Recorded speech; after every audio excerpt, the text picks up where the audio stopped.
Petugas gabungan kembali mencari korban awan panas Gunung Sinabung.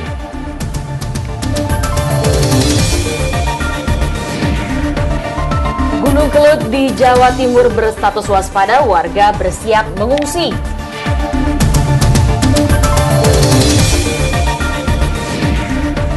Seorang perempuan pengusaha catering tewas dibunuh di Jakarta.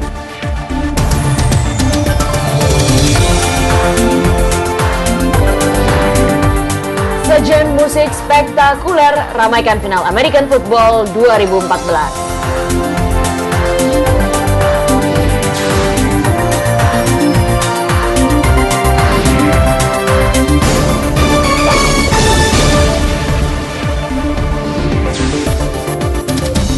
Selamat pagi saudara, bagi Anda yang baru saja bergabung di Liputan 6 pagi, terutama bagian yang di ibu kota, pasti ini sama seperti kita merasakan betapa hujan belum berhenti sejak semalam ya. Betul, ini kita diiringi dengan suara latar begitu ya.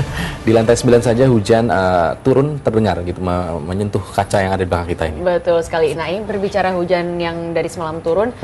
Ini pagi ini memang belum diketahui bagaimana, namun hujan deras yang mengguyur Jakarta dan sekitar Senin malam sudah membuat sejumlah ruas jalan utama di ibu kota kembali tergenang banjir. Harapan kita pada saat membuka Liputan 6 pagi ternyata tidak terwujud karena sudah ada daerah yang tergenang banjir ya Najita ya. Dan aktivitas saudara bisa ditebak, kemacetan lalu lintas pun terjadi hingga tengah malam tadi. Jalan yang tergenang banjir akibat hujan deras yang turun sejak Senin malam terjadi di sepanjang jalan DI Panjaitan untuk kawasan Cawang, Jakarta Timur. Di sini jalan sepanjang sekitar 200 meter yang terletak di bawah jembatan layang tol dalam kota dari arah Kebonanas menuju Cawang terendam banjir setidaknya dengan ketinggian antara 30 sampai dengan 40 cm. Akibatnya selain menyebabkan kemacetan lalu lintas karena banyaknya kendaraan yang menghindari genangan yang tinggi, juga sejumlah kendaraan roda 4, roda 2 dan juga roda 4 yang nekat menerobos banjir mogok. Genangan air sedalam hampir 1 meter juga terjadi di jalur lambat jalan di DI Panjaitan menuju ke Cempaka Putih, sehingga seluruh kendaraan yang melintasi jalan ini terpaksa masuk ke jalur busway yang letaknya lebih tinggi.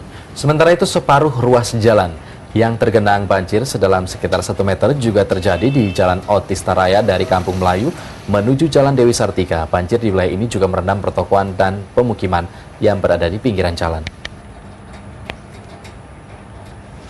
Nah, saudara, kembali terendamnya persimpangan Jalan Es Parman dan Jalan Daan Mogot Jakarta Barat juga membuat kemacetan parah terjadi hingga Selasa dini hari. Sejumlah kendaraan yang datang dari arah Pluit, Jalan Hashim Asari dan Selipi tertahan lantaran ruas jalan tidak bisa dilintasi. Ketinggian genangan yang berkisar antara 50 sampai dengan 80 cm membuat sejumlah kendaraan yang nekat menerobos pun mengalami mogok. Sejumlah pengendara sepeda motor memanfaatkan jasa ojek gerobak untuk melintasi genangan, sementara beberapa pengendara lain memilih untuk berbalik arah.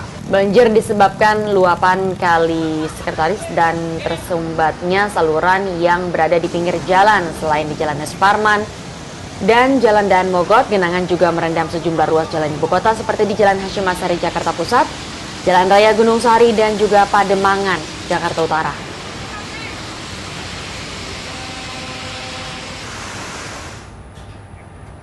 Dari dua faktor penyebab banjir antara banjir kiriman dan hujan dengan curah sangat tinggi, ini yang nomor 2 sepertinya ya. Betul, karena ini semakin deras. mengkhawatirkan karena ternyata sampai dengan pagi hari ini hujannya masih juga belum berhenti sejak semalam. Kita akan lihat ya pantauan cuaca untuk Jakarta pagi hari ini seperti apa. Tetapi sementara saudara, Gubernur DKI Jakarta Joko Widodo pada Senin pagi meninjau pembangunan rumah deret di lokasi rawan kebakaran yang ada di Tambora, Jakarta Barat. Sebelumnya Jokowi menyempatkan mampir ke kantor Wali Kota Jakarta Barat untuk memantau pelayanan satu pintu terpadu. Di sini saudara, satu demi satu ruangan pelayanan ditinjau Gubernur Joko Widodo dalam belusukannya ke kantor Wali Kota Jakarta Barat. Selanjutnya Jokowi langsung meluncur ke kawasan padat penduduk di Tambora, Jakarta Barat yang kerap dilanda kebakaran. Di wilayah Kalianyar 10, Kelurahan Tambora, kini sedang dibangun 45 unit rumah deret yang diperkirakan akan selesai pada akhir Februari ini. Bangunan berlantai 2 ini ditata dengan baik, lengkap dengan ventilasi udara dan drainase yang lebih baik. Jalan pemukiman juga dibuat lebih lebar untuk memudahkan akses masuknya, khususnya kendaraan pemadam kebakaran. Lihat gang yang 1 meter menjadi 2 meter, ya kan? Rumahnya juga menjadi lebih sehat lah, ada jendela, ada sinar masuk dari atas. drainasenya yang dulu nggak ada juga sudah diselesaikan 100% oleh PEU. Saya kira pertengahan sampai akhir bulan sudah rampung. Kemarin saya lihat yang di Cilincing udah kelihatan, 90% selesai kelihatan, udah dicat.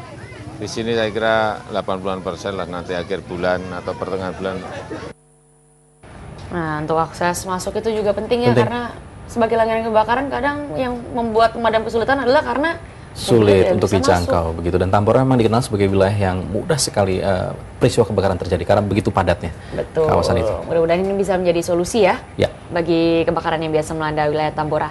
Kita ke laporan lainnya seputar guru luar biasa peraih liputan 6 awards EN Sukaisi yang kemarin saudara mendapat kunjungan dari Presiden Susilo Bambang Yudhoyono. Akhirnya Pak Presiden berkunjung secara langsung ya, sebelumnya kan Bu En yang datang ke istana begitu ya. Dan kepada Bu En, Presiden pun berjanji untuk membiayai pembangunan rumah pintar bagi warga di sekitar rumah Bu En. Didampingi Ibu Negara dan sejumlah Menteri Kabinet Indonesia Bersatu kedua, Presiden Susilo Bambang Yudhoyono menepati janjinya mampir ke kediaman EN Sukaisi di Sumedang, Jawa Barat. Presiden bersama Ibu Negara serta Ibu EN dan anak didiknya sempat bernyanyi bersama. Indonesia, semua punya cita-cita. Kelak aku ingin berguna untuk nusa bangsa. Setelah berbincang, rombongan Presiden langsung meninjau pembangunan rumah pintar yang kini masih dalam tahap pembangunan pondasi.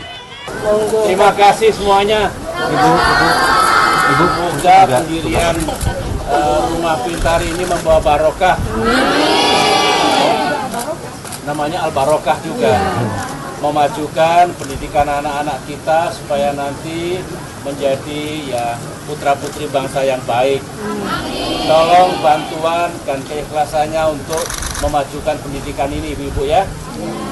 Bu En punya harapan dengan dana bantuan lebih dari pemerintah dapat dibangun beberapa ruang kelas agar belajar lebih efektif. EN Sukaisi adalah guru luar biasa. Ketidaksempurnaan fisiknya tidak menjadi halangan untuk berkarya dan memberi manfaat bagi orang di sekitarnya. 29 tahun, hidup dalam kelumpuhan tak membuat EN putus asa.